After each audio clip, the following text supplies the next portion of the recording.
Good afternoon. Today is the third part of my continuing Can't Believe You're Going to Bet on the Oscars category list, voting blocks. And like and subscribe, hate and below, and comment. Now, the Oscars are very political. It's why a political junkie and a gambler who's not so degenerate really loves betting on the Oscars and loves the polling of it. So, in previous videos, I talked about the Brits, and then I talked about New Hollywood. The two other main groups that you will hear about sometimes, and I will comment today. The first one is the TV group, and the second one we're going to talk about is the Before They Die. So we're going to go with the one that's the most complicated, which is the TV group. Now, the TV group does not mean that they generally work only on TV. It's more than just that.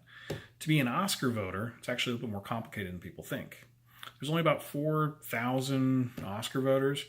Around a quarter of them are actors, and each category of qualification has different qualifications based on film work. So some are actors, some are directors, some are producers, some are cinematographers, some are songwriters or hair and makeup or documentary. There's a whole bunch of different categories that you can be, and writer. The TV group are people that are not necessarily getting a lot of TV work nowadays, but there are people who are generally at a certain level of TV. And in TV, the roles are different as to what is important than it is in movies. In movies, if you ever look at a film credit on writers, it can be confusing as hell.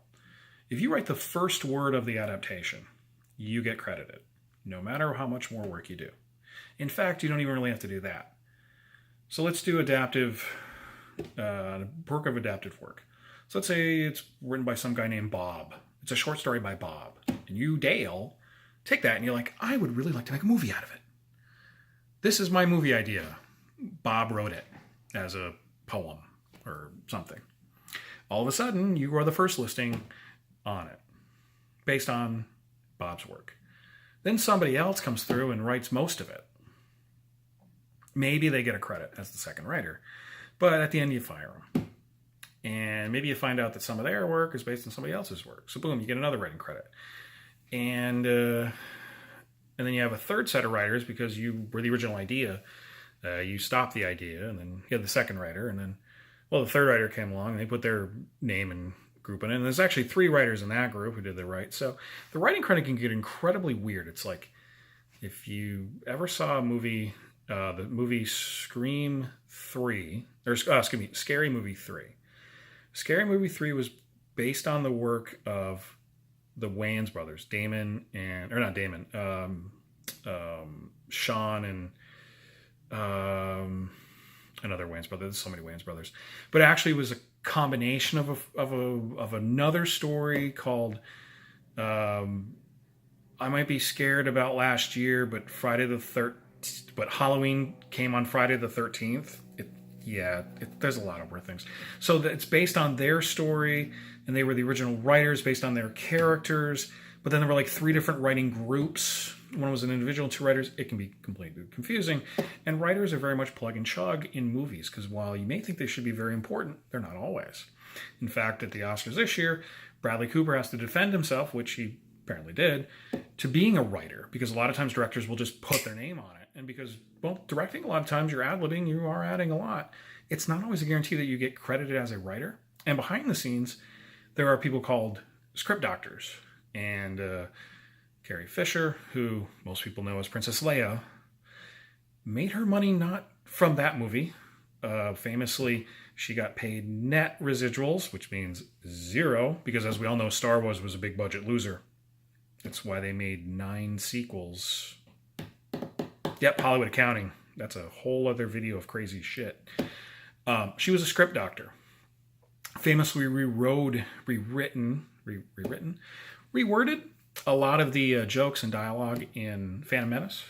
So it could have been way worse, people. And like a fifth of all movies until she died, she was a scriptwriter for, including Princess Diaries, Harry Met Sally, You name it, she probably had her name on there somewhere or not, including Scream 3, which she actually was in.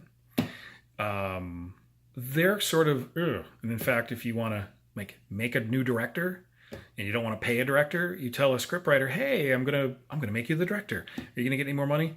Nah, but we're gonna give you director credits, and that's way more important in the movie world.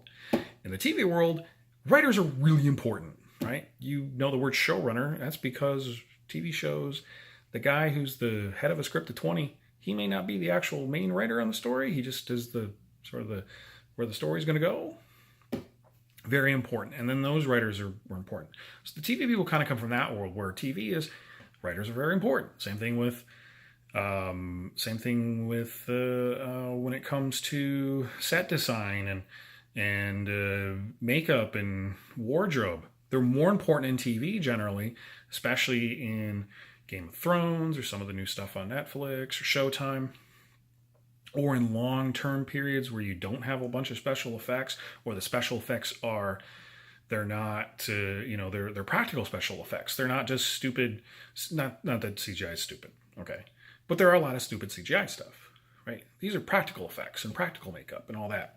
They're TV people because they don't have the budgets like movies do, okay? In fact, there's a term called the bottleneck episode, where sometimes when you see like a TV show where there's like supposed to be a cast of 6 and all of a sudden it's like one scene or 3 actors, that's a bottleneck episode. TV, because they run out of money. TV has limited budgets. Movies are amazingly big sometimes. They vote as a group who really either have a lot of TV credits. So not on the big awards, not on the awards that people get known of when it comes to actor, actress, director. Generally, unless they don't normally get picked up, but a lot of times they get nominated. That's probably why Melissa McCarthy got nominated. And to a lesser extent, Lady Gaga.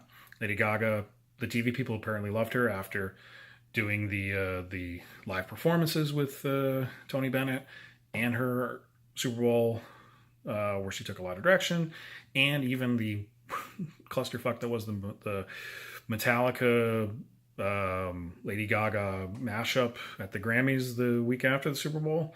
A lot of people liked her, even though obviously it wasn't her fault that thing had no sound for James Hetfield. Come on, Oscars. They tend to like to pick people who have a lot of TV credits or who are, well, really nice to people in their industry. They make up a pretty big block. They haven't been able to pick anybody to win the top award when it comes to actors and actresses, but if you see somebody with a lot of TV credits who's in for art design, sound effects editing, maybe writing of an original work, even though it seems like there's like 17 people involved in it, you might want to give it a heads up. The second group we're going to talk about, which is actually not just before they're going to die, but it's called ... before they die, is really for any actor or actress who's been nominated a bunch of times, where it looks like this is the last time they're going to get nominated for a very long time. Now, sometimes it could be because they're knocking on heaven's door, which for a male would be in their 70s, or for a female would be when they're like 35 in the industry. Yeah, there's still sexism in Hollywood. So Glenn Close is getting that sort of bump right now. And I would say she is probably the odds-on favorite to win the Oscar, unless the favorite actress does bump her, because when we get into the other video on the actual nominees, the Oscars did not split the British vote. They did not put Emily Blunt as a nominee, and that means the favorite probably is the favorite now. But the ... before they die may want to put Glenn Close because she never has won an Oscar. She never won an Oscar for Fatal Attraction. She's at a certain age. There's a good chance they may want to put her in. Another one could be Remy Malick. Now, Remy Malick is not old by any stretch of the imagination. He has done a lot of TV work, but because of the unexpected success of Bohemian Rhapsody, he's probably going to be getting into the big budget sort of name stuff. You saw this happen with Jamie Foxx. It's probably one of the reasons why he won for Ray, because they knew he would be in more blockbustery stuff instead of more of the practical stuff. The year that he was nominated, he also was nominated for a supporting actor for a movie with Tom Cruise, where he plays Tom Cruise is a hitman, and kills a bunch of people, and Jamie Foxx plays the taxi driver. The name's splitting math for me right here, but there was a lot of talk. Which one would he win? Could he win for Ray even though he wasn't singing most of the parts? But would he win for the other one? Like, oh, we'll give him for the big one because we know he's going to be doing a lot of other stuff like stealth and shows on Spotify TV show. So, or Shazam, whatever it was. But he got a lot of TV work. So the ... don't always choose the old guy who's about to die, but they will pick a lot of people who they may not get a nomination for a long time. They do like to pick actors and actresses who are in roles where in the supporting role where they die, especially if the character is gay or the character commits suicide or has a suicide attempt during the movie. It is a trope that's longly played out. Jared Leto was probably the last big one where that happened, but it's happened a bunch of times where they do pick the actor who is playing somebody gay, even if they are not gay, or commits suicide attempt. Alan Arkin a few years ago, I think, got one for Sunshine, or the Little Miss Sunshine. I think that's what he won for. But you see that happen a bunch of times too. Now, there is no, unlike the TV group or the Brits or Young Hollywood, they're very fluid. Sometimes it's just, hey, we've seen a bunch of these people get nominated and we just want to see them win. So it's more of an upset group. You can't really bargain them down and say, well, I know that they're there or there. This is more of like what's in your heart. It can happen any category. A few years ago for Best Score, it went to The Hateful Eight, which was I think it was the eighth movie directed by Quentin Tarantino. And it won because Mccarthy had never won the award. He was like 90 years old. Like, it doesn't have to happen.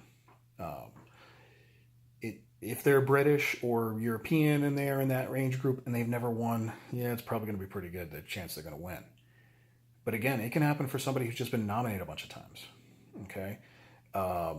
Training Day is an awful movie, and it won Denzel Washington his Oscar because he didn't win for Malcolm X or The Hurricane.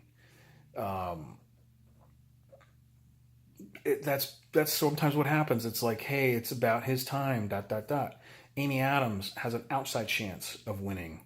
And so does Bradley Cooper, an outside chance. Now, obviously not for director. He didn't get nominated for director. He got nominated for screenplay, but they may want to give him one because he's not going to win for producer, and he's definitely not going to win for actor, even though he's in his fourth or fifth nomination. And if somehow he doesn't win for screenplay, and he's not going to win for actor, and the movie doesn't win for Best Picture, which is not likely to win, sometime in 2 or 3 years from now, don't be surprised if the voice of Ricky Rocket, or whatever it is in Guardians of the Galaxy, in a somewhat minor role, in a supporting role, finally wins an Oscar, and a movie you go, wait a minute, Bradley Cooper's in that? 2 years down the line after the movie comes out. So like and subscribe, and hate and comment. And you now know the 4 groups in the Oscars. And I'll give you my betting predictions based on more information as we get along.